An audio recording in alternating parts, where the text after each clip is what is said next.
19h à Cotonou, mesdames et messieurs, bonsoir. Merci d'être au rendez-vous de la grande édition du journal télévisé sur Euzeu TV. Dans un instant, les principaux titres des informations à développer. Les membres de la Cour de répression des infractions économiques et du terrorisme ont été installés dans leurs fonctions respectives dans la matinée de ce lundi. Ceci en présence du président de la Cour suprême, du ministre garde des Sceaux, de la grande famille judiciaire, des acteurs de la société civile, de la hiérarchie policière républicaine et de plusieurs autorités politico-administratives. Nous y reviendrons dans un instant. La répression contre les motos sans plaque d'immatriculation a démarré depuis le vendredi dernier à Cotonou. Des centaines de motos ont été arrêtées le week-end écoulé par les éléments de la police républicaine. Les populations de Cotonou apprécient diversement cette mesure de répression. Mathurin Dechacuisse est le nouveau président de la Fédération béninoise de football, FBF. Il a été élu samedi dernier pour un mandat de 4 ans. C'était à travers une assemblée générale élective qui a connu la présence d'émissaires de la Fédération internationale de football et association FIFA et de la Confédération africaine de football CAF, sans oublier le ministre des Sports Oswald Omeki. Après plus de 10 ans de règne d'Anjorin Moucharaf, une ère de renouveau semble s'accommoder avec le sport béninois.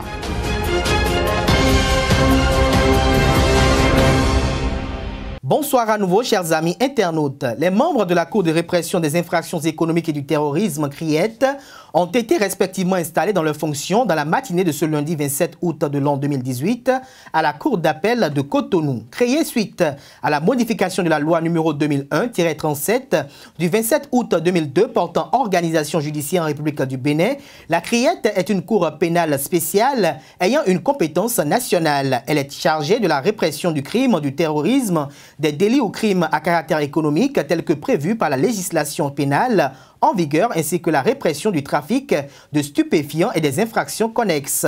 Elle peut constater une flagrance ou être saisie par un arrêt de renvoi de la commission d'instruction instituée par la même loi qui consacre la CRIET. Le magistrat Gilbert Ulrich Togbonon en est le procureur spécial et le magistrat Cyriaque Dossa est le président de la dite cour. Retour sur les fortes déclarations du président de la Cour suprême lors de l'audience solennelle consacrée à l'installation des 10 membres de cette cour. On écoute Ousmane Batoko.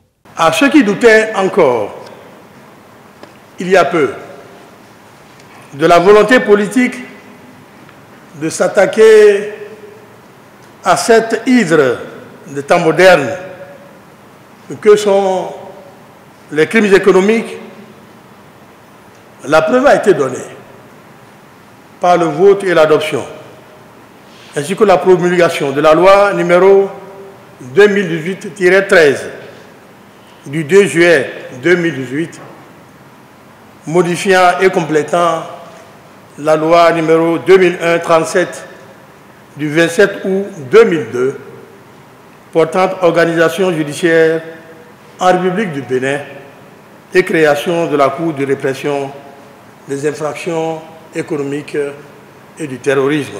Cette cérémonie, dois-je le souligner, intervient dans un contexte particulier. Au plan national, il y a comme un sentiment de lassitude face à la recrudescence des crimes économiques en général et de la corruption en particulier. Mais bien plus que cela, c'est l'impunité des crimes économiques qui en rajoute à la révolte des citoyens qui ont le sentiment d'une justice à 2 vitesses, je dirais même peut-être à multiples vitesses dans notre pays. Qui vole un poulet ou un cabri va en prison. Mais qui vole des millions va au palais des gouverneurs, siège de l'Assemblée nationale, entend dire ça et là, et en particulier dans les réseaux sociaux. C'est donc dans ce contexte marqué à la fois par des doutes sur le développement de notre pays, en raison du pillage des ressources par quelques-uns, des doutes sur la justice, sur sa transparence, sur son impartialité, sur la réalité de son indépendance. et des doutes sur notre sécurité collective que nous procédons ce jour à l'installation du tout premier président et du tout premier procureur spécial de la Cour de répression des infractions économiques et du terrorisme. Le moins qu'on puisse dire est que la Cour ne manquera ni de matière ni de clients. Monsieur Cyriaque Dossa et Ulrich Gilbert Togbono, par décret numéro 2018-329 du 25 juillet 2018, vous avez été nommés respectivement président et procureur spécial de la Cour de répression des infractions économiques et du terrorisme. Les arrêts de la Cour de répression des infractions économiques et du terrorisme sont susceptibles de pourvoi en cassation du condamné, du ministère public et des parties civiles, conformément aux dispositions de l'article 19, alinéa 2 de la dite loi. Dans le même registre, lors de l'audience solennelle qui a consacré à l'installation du procureur spécial et du président de la Cour de répression des infractions économiques et du terrorisme CRIET, le ministre garde des Sceaux présent à l'occasion a réitéré la volonté du gouvernement d'en découdre avec l'impunité. Pour lui, il est impératif l'instauration du respect du bien public pour pallier à toute forme de gabegie financière et de détournement de deniers publics. Suivons ensemble le ministre de la Justice et de la Législation, Séverin Quenome. La vision du président de la République quant à la nécessaire réforme de notre modèle politique, la modernisation de l'administration publique, l'assainissement des mœurs politiques, l'amélioration du climat des affaires et la création des conditions propres à assurer à notre pays un nouvel essor économique et social. Les efforts entrepris depuis plusieurs décennies déjà pour éviter au Bénin de s'enliser dans le sous-développement avec pour corollaire une paupérisation de plus en plus certaine des couches les plus défavorisées et le chaos généralisé sont sapés presque quotidiennement par une mauvaise gouvernance caractérisée ainsi que les fléaux. Monsieur le Président, vous avez parlé de hydre des temps modernes que constituent les crimes économiques, le trafic de drogue et le terrorisme, qui trouvent le terreau de leur expansion dans l'impunité. L'inaction et le silence coupable des gouvernants, alors que le phénomène a déjà atteint un seuil intolérable, a pu laisser croire que l'impunité était donc la norme, la corruption et l'enrichissement illicite un sport national. La conséquence est là sous nos yeux. Les éléphants blancs, les détournements massifs de deniers publics, le discrédit jeté sur toute la classe politique qui est traitée du tous pourri. Si donc l'enjeu du combat ne peut plus être ignoré, si l'urgence de l'action est devenue si évidente qu'elle s'analyse en un impératif, l'incertitude dans les esprits sur la finalité de la CRIET ainsi que la détermination du gouvernement à aller plus en avant se dissipera à coup sûr en présence de l'adhésion populaire qui seule fait la force et l'efficacité des institutions. Car la CRIET, ce n'est pas un accident de l'histoire, c'est un devoir de conscience citoyenne. À votre tour, Monsieur le Président, cher Édouard, Monsieur le procureur spécial, Ulrich Gilbert Togbono, à vous le tour de parachever l'œuvre. Monsieur le Président de la Cour criminelle de répression des infractions et du terrorisme, Monsieur le procureur spécial, la légitimité de votre mission s'ouvre devant la vertu comme un port assuré. Vous devrez alors y entrer à pleine voile. Je suis persuadé que vous ne perdrez jamais de vue les principes sacrés et immuables qui fondent la justice et votre vocation. Ces principes étant déjà gravés dans votre cœur, afin que vous puissiez faire échec à ceux qui tentent déjà dans un langage opposé à ces principes. ceux qui se croient détenteurs du monopole de la raison, de l'intelligence et de l'intégrité. Vous n'êtes pas, vous ne serez pas des juges soumis, ni des juges aux ordres. Avec un optimisme raisonnable, je pense que de votre science et de votre intégrité dépendra l'autorité de vos décisions. Mais je pense aussi, raisonnablement, que ce qui est devenu sport national se montrera désormais plus craintif et cédera peu à peu le pas à la vertu qui en deviendra plus qu'écartante. La répression contre les motos non immatriculées est effective dans le département du Littoral depuis le vendredi dernier. Cette opération menée par les éléments de la police républicaine paraît surprenante pour certains usagers de la route. Par ailleurs, d'autres trouvent normale et légitime cette répression et dénoncent l'inobéissance des Béninois face aux normes prescrites par le pouvoir central. Je vous invite à suivre à cet effet quelques citoyens béninois usagers de la route au micro de Elia Fouda et de Jefté Hungé. Je partage pleinement l'avis du gouvernement. C'est vrai, il faut que nous ayons nos plaques, puisque ça nous permettra d'identifier les motos, n'est-ce pas? Maintenant, le problème qui se pose à mon avis est tel que c'est les mêmes motos qu'on nous demande d'avoir, nous qui sommes les conducteurs, nous demandons d'avoir le droit assis. C'est juste que nous les avons. Si tu n'as pas droit assis, tu ne peux pas conduire. Maintenant, on nous demande d'avoir les plaques. Mais, y a-t-il pas une... Je me pose la question, quelle est la différence qu'on veut nous faire par rapport à avoir assis, avoir, comment on l'appelle, droit assis et avoir encore la plaque? Alors, celui qui a déjà la plaque, il résume tout. Ça, vous voyez, ça fait un. Deuxième aspect. Le régime de fin qui est parti, le régime de Yahi, avait mis notre plaque sur 3500 à l'époque. Et le peuple béninois avait des difficultés pour en avoir. Mais du coup, on nous a amené jusqu'à 12 000, voire 15 000. Je me suis dit, mais si la différence n'est pas de trop, comment dans le même régime nous sommes allés de 3 500 à 15 000 francs? C'est trop. Hein? C'est notre inquiétude. Au minimum, pour nous mettre, nous voulons augmenter un tout petit peu. Au lieu de 3 600, vous amène à 5 000. Mais la répression, moi, mon appréciation, c'est sur deux volets que je vais apprécier la chose. C'est une bonne chose. Mais j'aurais souhaité à ce que cela soit un peu méthodisé, un peu, si je peux ainsi m'exprimer. Il faudrait que...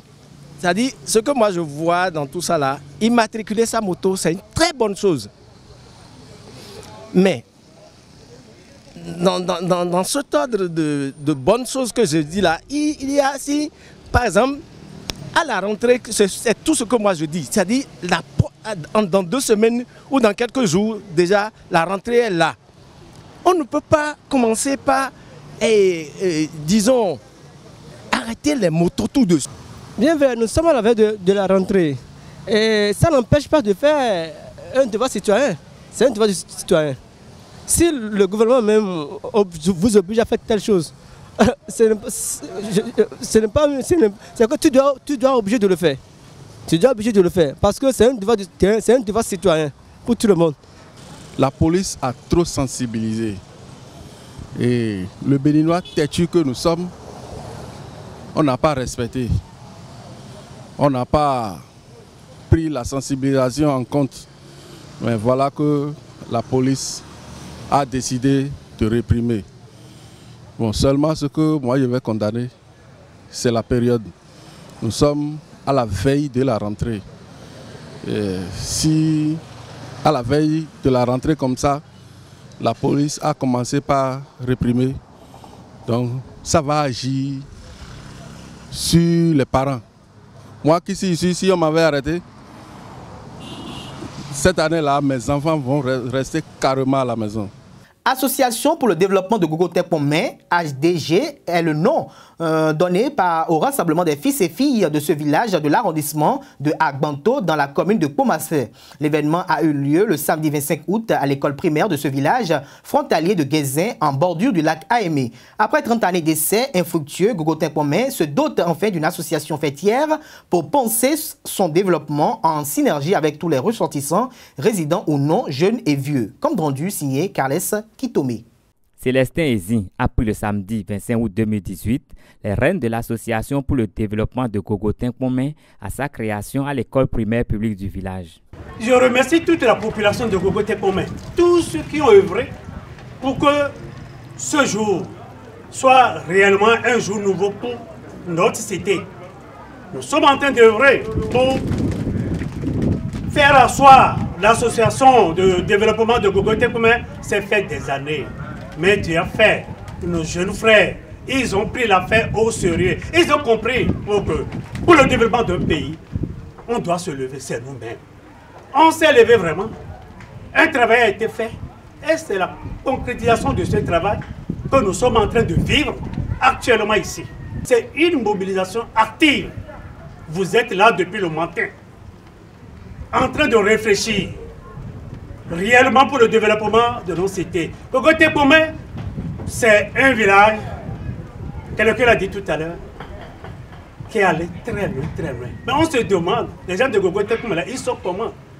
C'est les gens qui ont vraiment des gogos ou bien quoi? Mais ils sont là, gentils, soucieux du développement de leur cité. Et vous venez de faire un travail merveilleux.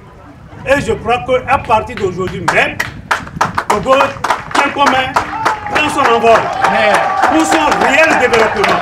Cette élection a été le dernier acte de ce congrès constitutif qui a étudié et amendé les thèses fondamentaux de l'association. Donc je crois qu'il est nécessaire qu'il y ait une réunion entre vous, que les enfants de Gogo-Tepomé soient vraiment unis. Et cela n'existait pas. Je ne souhaiterais pas que chacun fasse ce qu'il veut. J'aurais voulu qu'il y ait l'union des femmes, des hommes, des enfants de Gogo-Tepomé. Ce congrès est un succès. La création de cette association transcende les difficultés que les aînés ont eu du mal à surmonter depuis des décennies. Pour conjurer le mauvais sort, le comité préparatoire a organisé une messe d'action de grâce à l'entame de ces assises. Une célébration qui a mobilisé près de 300 000 francs CFA pour la construction de l'église catholique de Gogo-Tepomé.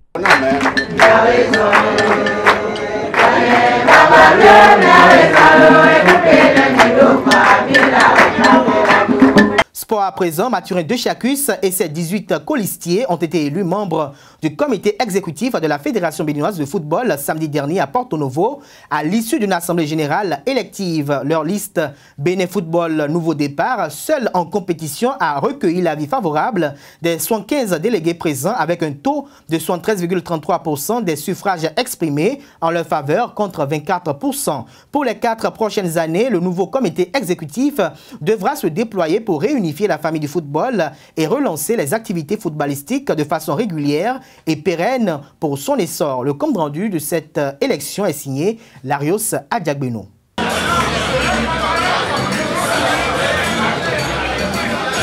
Aléa Jakta S. Le sort en est jeté. Mathurin Dechacus va présider à la destinée de la Fédération béninoise de football pour l'Olympiade 2018-2022. Avec 55 voix pour, 18 contre, une abstention et un bulletin nul, sa liste Bénin Football Nouveau Départ a obtenu la confiance des électeurs le samedi 25 août 2018 au siège de l'institution à Porto Novo. Dans ses propos liminaires, le nouveau patron du sport roi au Bénin mesure l'immensité de la tâche qui attend son équipe. Je voudrais placer mon mandat sous le signe d'un nouveau départ pour le football béninois et le rassemblement de la famille football. Nous devons redonner à ce sport ses lettres de noblesse. Après des années de crise, il est important de partir sur de nouvelles bases afin d'assurer à ce sport des lendemains meilleurs. Il s'agit des bases d'une gouvernance fédérale qui place l'intérêt général au-dessus de toute autre considération partisane. Nous avons manqué de grands rendez-vous, tant sur le plan national qu'international. Nous avons donc chuté. Mais la plus grande gloire n'est pas de ne jamais tomber, mais de relever à chaque chute, dit-on. Le football béninois va se relever. Le nouveau comité devra œuvrer pour la stabilité au sein de la famille du football béninois après des années de crise. Mathurin Dechacus, ancien vice-président du comité sortant, s'y engage. Pour atteindre cet objectif, le président sortant, Anjorin Moucharaf, prodigue quelques conseils aux membres du comité élu. Monsieur le président Mathurin Dechacus, vous m'avez accompagné pendant 10 ans durant. Toutes les fois qu'il y a eu la charge de gérer les destinées de notre football. À vous et à votre comité exécutif nouvellement élu, que du bonheur pour vous. J'ai pour vous un conseil d'aîné, et ça pas seulement à vous, mais à toute l'équipe. C'est une nouvelle ère qui commence. J'exhorte tout le comité exécutif à la tolérance, à la patience, et que surtout, évitez que vos différends sortent à l'extérieur. Le jour où vos différends sont à l'extérieur, ce serait la fin de votre comité exécutif. L'ambassadeur des présidents de la FIFA et de la CAF, Jacques Anouma, abonde dans le même sens que le président Moucharaf. Il suggère au nouveau président de coopérer avec tous les acteurs. La présidence d'un comité exécutif comme celui-là, je vais paraphraser mon ancien patron, ce n'est pas un banc. Ce n'est pas un banc où tout le monde est assis au même niveau. Donc il y a un président et vous devez lui apporter tout votre soutien. Anjorin l'a dit tout à l'heure, si la division s'installe au sein de ce comité exécutif, ce n'est pas bon pour le nouveau départ auquel tout le monde s'attend. Je pense que le peuple béninois est fatigué de ces crises à répétition. Je demande vraiment aux membres des clubs, surtout ceux qui n'ont pas voté pour vous, tendez-leur la main. C'est eux qui doivent être votre priorité première. Tendez-leur la main, vous n'êtes plus, vous l'avez dit tout à l'heure, le président d'une liste.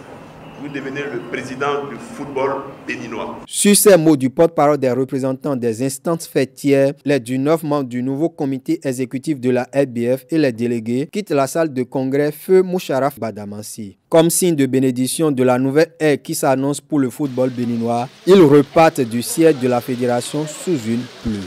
À la sortie de ce congrès électif, les membres du nouveau comité exécutif de la Fédération béninoise de football FBF, composé d'anciens acteurs et de nouveaux, reconnaissent que la renaissance du football béninois passe surtout par la base. Ainsi, ils s'engagent à œuvrer dans ce sens. Suivons ensemble Marcelin Bokovet, firmé à Plogan, et Magloire Oké au micro de notre reporter sportif Larios Adjagbenon. Bon, je crois que vous avez dû le constater, les élections se sont très bien passées.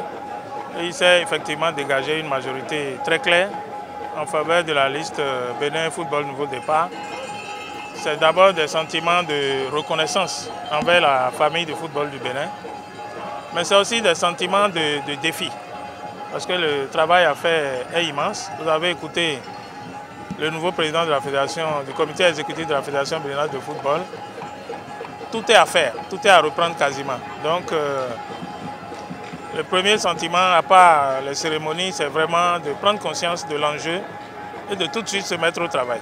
De tout de suite se mettre au travail pour que le bilan qui sera fait d'ici 4 ans soit un bilan élogieux. Et cela commence d'abord par la régularité dans l'organisation des compétitions nationales. Le président l'a dit, je voudrais mettre un accent là-dessus. Et je voudrais aussi souligner d'un trait la formation. On ne peut pas continuer de faire comme nous faisons et espérer de bons résultats. Donc, l'un des axes de développement, ce sera la formation comment faire en sorte de former les jeunes, de prendre en charge les jeunes dès le bas âge, afin qu'au bout de quelques années, les résultats puissent vraiment se sentir. Donc, globalement, nous sommes très contents de ce qui s'est passé, mais en même temps, nous mesurons très bien l'enjeu, la grandeur de la tâche à exécuter. Les attentes, c'est de travailler ensemble. Vous avez suivi le programme, le discours du président. Nous devons nous retrouver tous là-dedans pour aujourd'hui revoir, faire l'état des lieux, voir ce qui n'est pas bon et surtout la formation des jeunes. Comme partie de la formation, avoir une bonne équipe cadette et c'est cette équipe qui doit remonter en junior, en senior, etc. Ça n'en manque pas, la potentialité n'en manque pas. Il suffit qu'on se réorganise, qu'on se retrouve, bien évidemment avec vous, parce que sans vous, on ne peut pas le faire. Même quand on parle de crise, les crises ne commencent pas sans vous. C'est une partie, c'est vos collègues, une partie de vos amis qui s'associent aux collègues pour créer la crise. Donc la crise, c'est seulement pas à notre niveau, c'est seulement avec... Parce que s'il y a des crises en notre sein et que ce n'est pas relayé par vous, je crois que personne ne serait au courant. Ah, donc vous avez donc l'obligation. Je vous prie d'ailleurs, je retire mon mot d'obligation, je vous prie à ce que vous nous accompagniez et pour que nous accompagnions le chef de l'État à réussir et surtout par rapport à tout ce programme qu'il a pour le football et pour le sport en général. L'équipe mise en place, dirigée par le président Mathurin, c'est une grande équipe de volontaires, des gens capables de faire quelque chose. Et nous donnons rendez-vous d'ici 4 ans à nos compatriotes pour voir effectivement ce que nous pouvons faire pour ce pays dans le domaine du football. Que tout le monde s'apaise, pour pouvoir assister à un nouveau développement du football. C'est très important. Là, le football se fait à la base. Nous ne pouvons pas laisser la base et aller faire la fondation. Pour les dalles, il faut la fondation d'abord. On commencera la fondation et petit à petit, si peu à Dieu, on organisera la CAN ici dans notre pays et si peu à Dieu, on ira mondial. Le ministre en charge du tourisme, de la culture et des sports, Osvaldo Meki, a présidé en personne l'ouverture des travaux de cette Assemblée générale élective. Étant l'un des grands artisans du processus ayant conduit à ces élections, il remercie tous les protagonistes et interpelle leur conscience dans son discours d'ouverture. On l'écoute au micro de notre reporter sportif, Larios Adjagwino.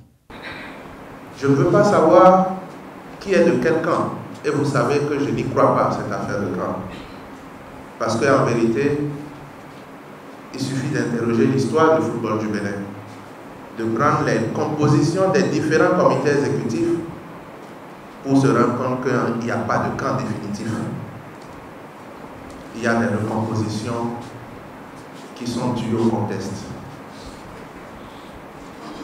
Les frictions qui ont pu animer les cœurs des uns et des autres, les adversités qui ont pu naître, parce que chacun aspirait de manière légitime à diriger le comité exécutif, ces adversités ne doivent pas aller au-delà de ce que nous ressentons pour ce qui nous passionne. Lorsque l'équipe nationale joue et encaisse des buts, je vois bien que c'est nous tous qui avons mal au cœur. Personne n'est fier lorsque le Bénin est éliminé. Et donc, nous devons nous souvenir que ce qui nous rassemble, c'est ce qui grandit notre pays, ce qui fait vibrer nos cœurs. Combien de personnes ne tombent pas évanouies, ne piquent pas les crises dans les tribunes parce que nos équipes perdent les matchs. Notre décision, notre volonté, notre envie de diriger le football ne doit pas nous faire oublier qu'il s'agit de quelque chose qui passionne au-delà de nous-mêmes, des millions de personnes. Ensuite, vous ne devez pas oublier tous ceux qui n'ont rien d'autre à faire à part jouer au football. Vos joueurs, qui sont obligés de venir jouer pour entretenir leur famille. Nous avons relancé le championnat grâce à votre implication à tous et nous avons joué à 59-60. En vérité, nous avons permis à 20-25 jeunes, fois 59-60 clubs, de vivre de leur passion et de gagner un minimum. c'est 1200 personnes à peu près qui ont retrouvé la joie de vivre et l'argent pour survivre grâce à nos sacrifices. C'est pour cette raison, chers amis, que je veux vous dire que, comme vous le savez, s'il était possible de mettre tout le monde dans la direction du football, je l'aurais fait. Mais même si tous ici dans la salle, nous nous mettons dans le même comité, il y aura des gens en dehors de cette salle qui diront qu'ils n'ont pas eu leur place. Les frictions qu'il y a eu ne nous feront pas oublier que si nous en sommes là, beaucoup parmi vous ont accepté de se sacrifier.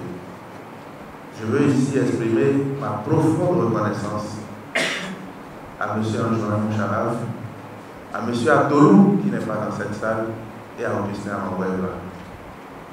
Mesdames et messieurs, c'est la fin de cette édition du journal télévisé sur EZAE TV. Merci pour l'attention et passez une agréable semaine de travail en compagnie de nos programmes sur les www.ezaetv.com. Bonne soirée à toutes et à tous.